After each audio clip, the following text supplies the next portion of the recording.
my husband kept calling me by my younger sister's name. I started calling him by my ex's name. I'd been married to Daniel for 7 years when my younger sister Allison moved back to town after her divorce. She needed support, so I invited her to stay with us for a few weeks while she found an apartment. Daniel was weirdly excited about her moving in. He cleaned the guest room himself, bought new sheets, even put flowers in there. I thought he was being thoughtful, but looking back, the signs were obvious. The first night Allison stayed over, we were eating dinner and Daniel passed me the salt saying, "Here you go, Allison." I laughed it off. People mix up names. But then he did it again 5 minutes later, asking Allison if I wanted more wine while looking directly at me. Allison noticed and gave me this uncomfortable look. After she went to bed, I asked Daniel about it. He said their names were similar and I was overreacting. My name is Rebecca. Nothing like Allison. The next morning, Daniel made breakfast and set Allison's plate in my spot. When I sat down, he said, "Oh, that's for Allison," even though she wasn't even awake yet. When she came down, he served her first. Remembered exactly how she liked her eggs from one conversation, but forgot I don't eat bacon after 7 years of marriage. He called me Allison 3 more times that morning. It got worse when Allison started her new job. Daniel would ask me, "How was Allison's day?" when I came home from work. Not "How was your day?" but Allison's, while talking to me. He'd text me questions meant for her, asked me to pick up her specific shampoo brand from the store. When I said that's not my shampoo, he looked confused and said, "Sorry, Allison, I mean Rebecca." He said my actual name like it was foreign to him. At our friend's barbecue, Daniel introduced me to his coworker as Allison. The guy shook my hand saying, "Nice to meet you, Allison." I corrected him and Daniel laughed, saying he gets us mixed up because we're sisters. We look nothing alike. I have brown hair, she's blonde. I'm 5 feet 8 inches, she's 5 feet 2 inches. The coworker looked confused but went with it. Daniel called me Allison 4 more times at that party. People started noticing. Our friend Jake pulled me aside asking if everything was okay. 2 weeks into Allison living with us, Daniel started comparing us constantly. He'd say Allison made coffee better. Allison folded towels properly. Allison knew how to dress for her body type. But he'd say all this to me, calling me Allison while criticizing Rebecca, like he'd forgotten which sister was which, or didn't care. During movie night, he sat between us on the couch. Halfway through, he put his arm around me and whispered, "You smell nice, Allison." I pushed him off. Allison heard everything. She started looking for apartments faster. Daniel seemed panicked about her leaving. He told me, calling me Allison again, that I should convince my sister to stay longer. I said I am your wife, not Allison. He said, "Right, sorry, Rebecca," but 5 seconds later called me Allison again. The worst was during intimacy. One night, Daniel was kissing me and whispered Allison's name. I pushed him off immediately. He claimed he was thinking about work. What work involves my sister's name? He said I was being paranoid and creating problems. The next morning, he made breakfast and said, "Morning, beautiful," to Allison, then looked at me and said, "Morning." Just morning. I found Daniel's phone open on his lunch break. His recent searches were all Allison's social media, her old modeling photos from college, and her ex-husband's LinkedIn. He'd saved 17 photos of her to his phone, some from before she even moved in. Pictures from my wedding where he'd cropped me out and kept just her. In our anniversary dinner reservation, he'd written Daniel and Allison, then crossed out Allison and wrote Rebecca. The restaurant host actually asked if Allison was coming. Daniel said maybe next time. I lost it. Started calling him by my ex-boyfriend Roger's name. Every sentence. "Roger, can you pass the remote?" "Thanks for dinner, Roger." "Roger, your mother called." Daniel got annoyed immediately and said I was being childish. I said I was just confused. Their names were so similar. Daniel and Roger. Nothing alike, but apparently that doesn't matter. At his company dinner, I introduced him as Roger to his boss. "This is my husband, Roger. Sorry, I mean Daniel." I always mix them up. His boss looked concerned. Daniel's face went red. I called him Roger 12 times that night. Told the CEO's wife that Roger was so dedicated to the company. She asked who Roger was. I said, "Oh, silly me, I meant Daniel. Roger's just this guy I used to know." Daniel pulled me aside, furious, saying I was embarrassing him on purpose. I said now he knew how it felt. The next week, I escalated. I kept it up for 3 days straight. Every morning at breakfast, I'd ask Roger to pass the coffee. He'd set the mug down hard, jaw tight, but hand it over without saying anything. At dinner, I thanked Roger for doing the dishes. Roger this, Roger that. His mother called Tuesday evening, and I answered cheerfully, telling her Roger would call her back later. Daniel grabbed the phone from my hand and walked into the bedroom, slamming the door. I heard him explaining something to her in a low voice. When he came out, his face was red and he wouldn't look at me. Thursday morning, our neighbor stopped us in the driveway. She wanted to ask about borrowing our hedge trimmer. I smiled and introduced my husband, Roger. The neighbor looked confused, glanced at Daniel, then back at me. Daniel's face went from red to purple. He corrected me through gritted teeth, said his name was Daniel, always had been. I laughed and said I always mix those names up. They sounded so similar. The neighbor took her hedge trimmer and left quickly. Daniel waited until she was inside her house before he exploded. He said I was being manipulative and cruel, that I was embarrassing him on purpose, that this whole thing was toxic and needed to stop. I leaned against the car and pulled out my phone, opened my notes app, scrolled through the list I'd been keeping. 43 times in 3 weeks. I read them out loud. Date, time, context. Every single instance where he called me Allison, at breakfast, during dinner, in bed, at the barbecue, at his company event. The neighbors stopped talking. Daniel's mouth opened, but nothing came out.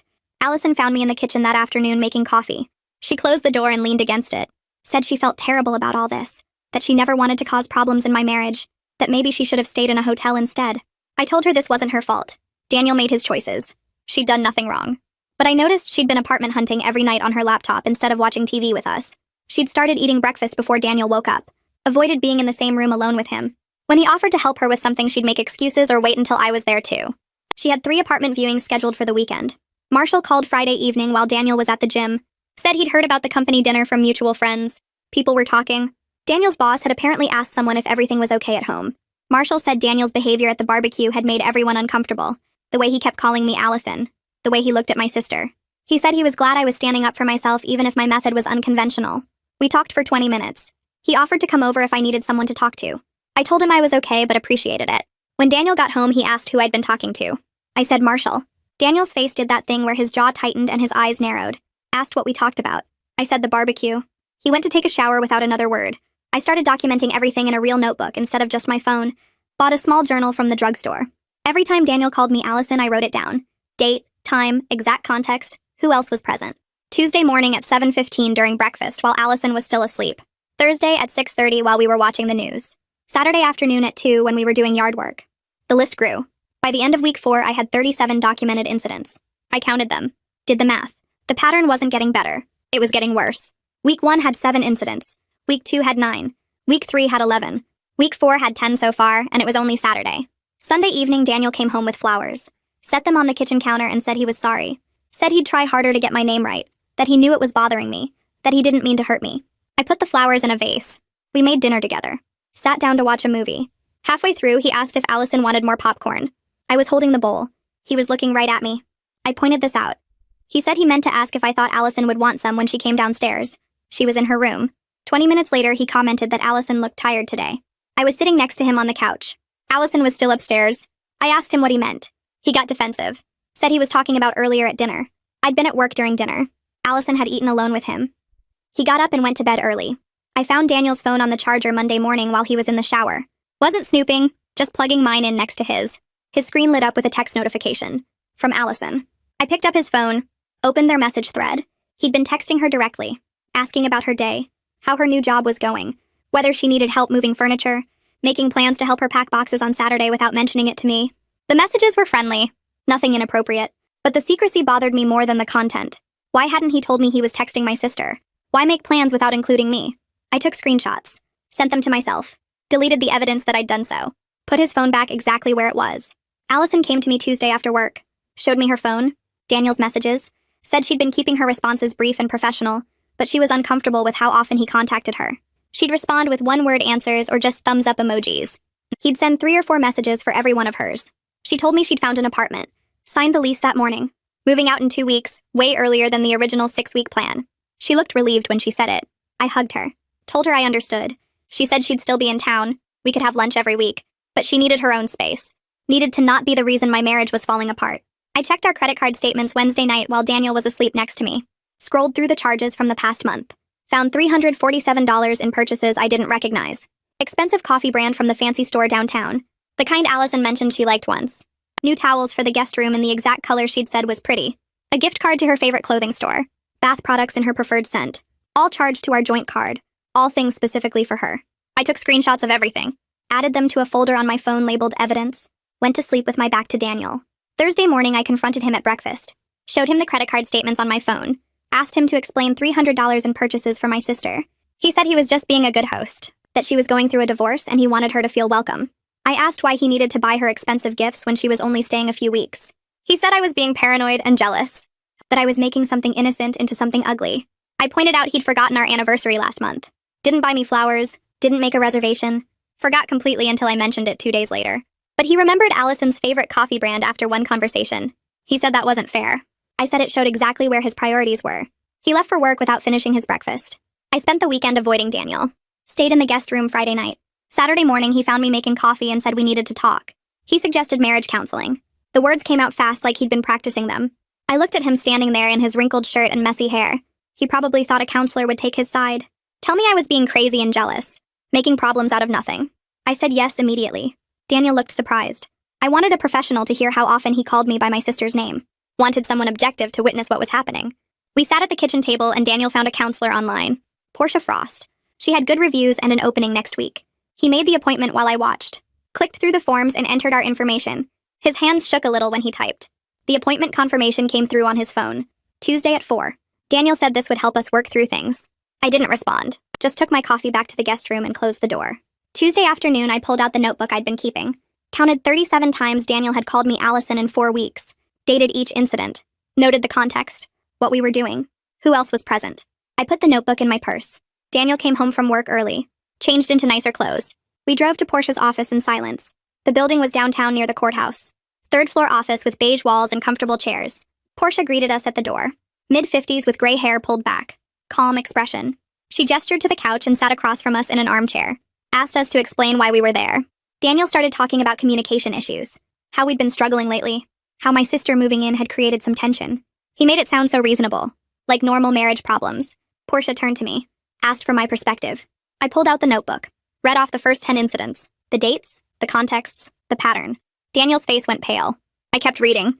15 incidents. 20. 37 total in 4 weeks. Portia's expression changed. Her eyebrows pulled together. She leaned forward in her chair. Asked Daniel if this was accurate. He nodded slowly. Said he hadn't realized it was that many times. Portia wrote something in her notepad. She asked Daniel directly why he thought he kept using Allison's name. Daniel stumbled through his answer. Said work had been stressful. Said the name sounded similar so he got confused. Said he'd been distracted lately. Portia set down her pen. Pointed out that Rebecca and Allison sounded nothing alike. Different number of syllables. Different sounds. No overlap. She asked what specifically about work stress would cause him to repeatedly call his wife by her sister's name. Daniel opened his mouth. Closed it. Tried again. Said he didn't know. He just got mixed up sometimes. Portia asked if he mixed up other people's names. Other family members, co-workers, friends. Daniel shook his head. Just mine and Allison's. Portia made another note. The session lasted 50 minutes. She gave us homework. Daniel needed to catch himself every time he used the wrong name. Corrected immediately. Acknowledge what he'd done. We scheduled another appointment for next week. Drove home in silence again. That night, Daniel barely spoke. Sat on the couch staring at the TV without really watching. I made dinner. We ate separately. Him in the living room. Me in the kitchen. Around 10, I went to bed. Daniel came in an hour later. Slid under the covers next to me. I pretended to be asleep. He moved closer. Put his hand on my shoulder. Started kissing my neck. I stayed still. Didn't respond. He kept going. His hand moved down my side. Then he whispered it. Allison. The name came out soft against my ear. I pushed him away hard. Sat up and turned on the lamp. Daniel's face crumpled. He started crying. Actually crying with tears running down his face. Said he didn't know what was wrong with him. Said he didn't understand why he kept doing it. His shoulders shook. I got out of bed. Went back to the guest room. Locked the door behind me. Saturday morning came too fast. Allison's moving day. I'd barely slept. Came downstairs to find Daniel already dressed. He'd taken the day off work. Didn't tell me until yesterday. He was putting on his shoes when Allison's car pulled up outside. She'd rented a small truck.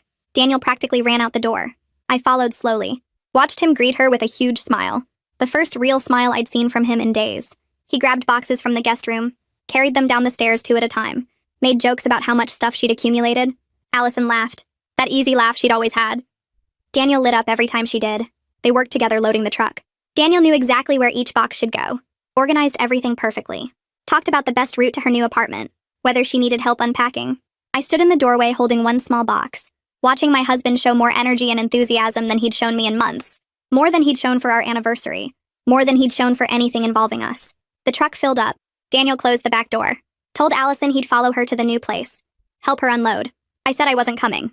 Had things to do here. Daniel barely looked at me. Just nodded and got in his car. I watched them drive away. Stood there in the empty driveway feeling like a stranger. Like someone visiting their own life from the outside. The house felt different with Allison gone. Quieter, but not peaceful. Daniel came home that evening exhausted.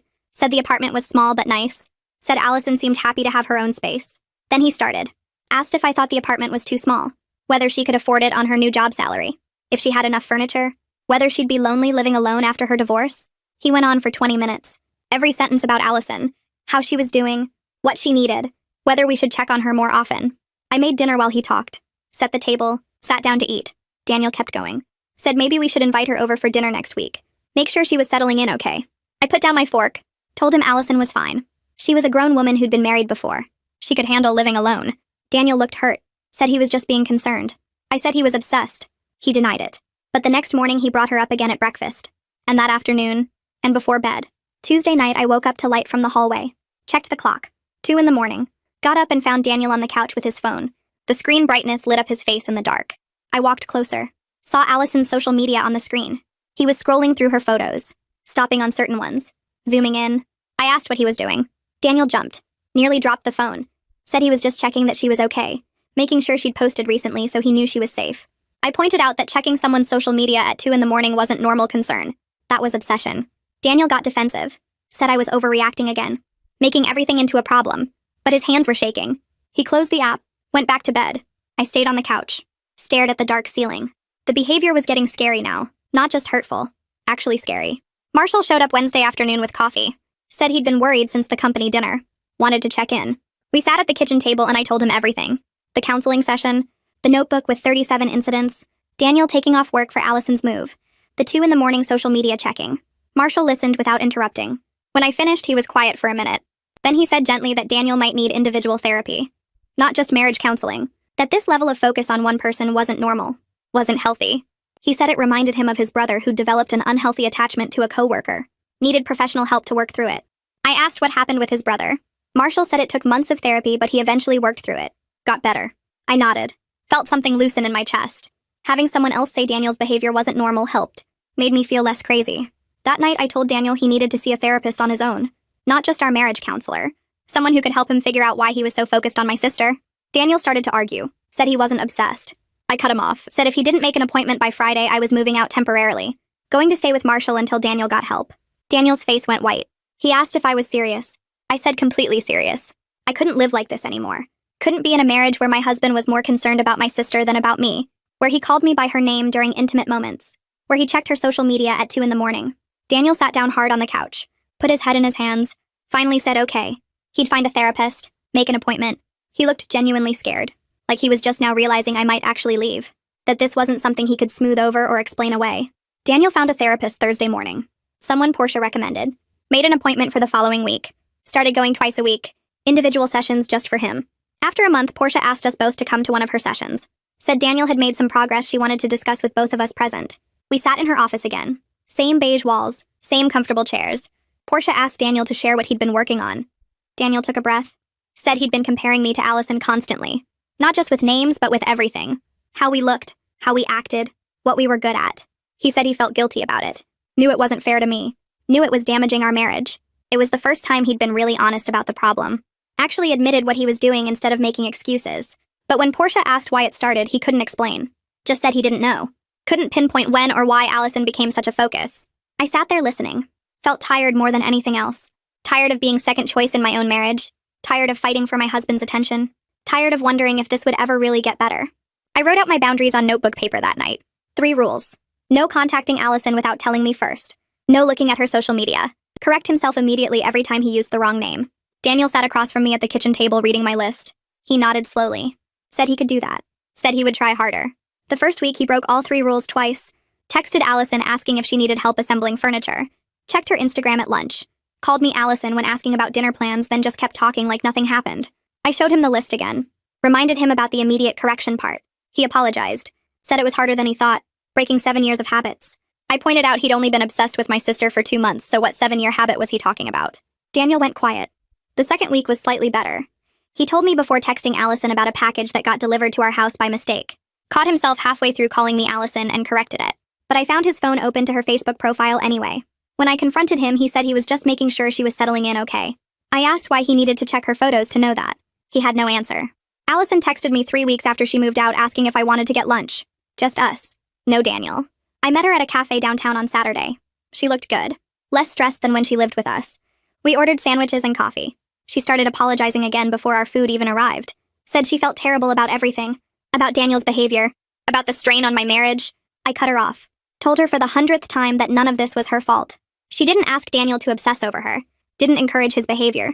She was just existing, and he made it weird. Allison's eyes got watery. She said she kept thinking if she'd just stayed in a hotel, none of this would have happened. I grabbed her hand across the table. Told her she was my sister and I wanted to help her.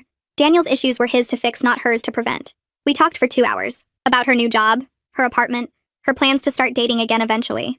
It felt normal, like we were just sisters catching up, not people caught in my husband's mess. When we hugged goodbye in the parking lot, it felt right, like we were rebuilding something separate from all the marriage problems.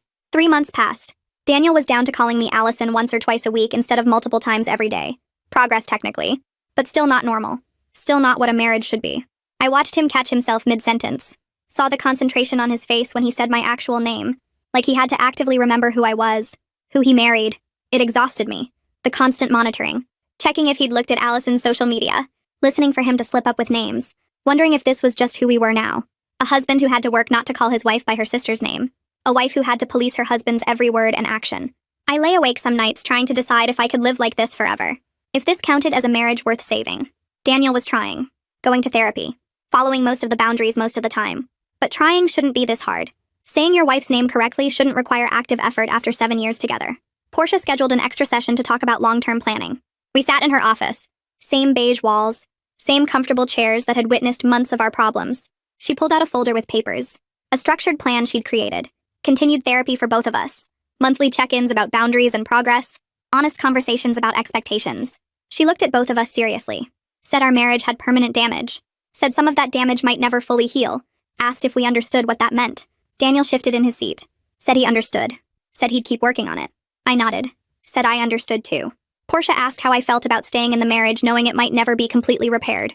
I thought about it. Really thought. Then said I was cautiously hopeful but realistic. Said I knew some broken trust couldn't be completely fixed. But I was okay taking things one day at a time. Keeping my options open. Not committing to forever when forever felt impossible to promise. Daniel reached for my hand. I let him take it. But I didn't squeeze back.